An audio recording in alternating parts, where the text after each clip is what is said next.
السلام علیکم ورحمۃ اللہ تعالی وبرکاتہ۔ ایک صاحب نے معلوم کیا ہے کہ کیا مسجد کے اندر خرید و فروخت کی جا سکتی ہے؟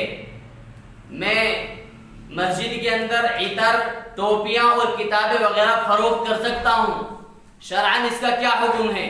تو یاد رکھیں کہ مسجد عبادت کے لیے اور نماز کے لیے طے کی گئی ہے۔ مسجد کے اندر شرعاً خرید و فروخت کرنا جائز نہیں، چاہے وہ کتاب کی ہو، چاہے خرید و فروخت ٹوپی کی ہو، اور چاہے خرید و فروخت عطر کی ہو، مسجد کے اندر خرید و فروخت کرنا جائز نہیں۔ دوسرا مسئلہ یہ معلوم کیا ہے کہ کیا کوئی مقامی آدمی یا کوئی مسافر یا کسی مدرسے کا سفیر مسجد کی لائٹ سے اپنا موبائل چارج کر سکتا ہے؟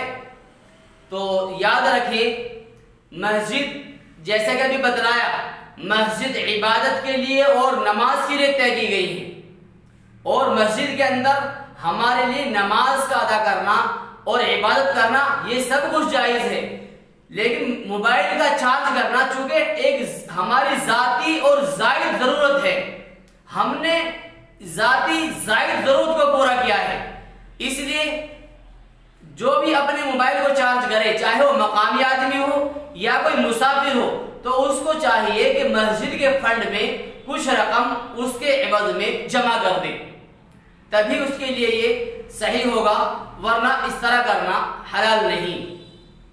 اللہ تبارک و تعالی ہمیں صحیح سمجھنے کی اور اس پر عمل کرنے کی توفیق نصیب فرمائے۔ السلام علیکم ورحمۃ اللہ۔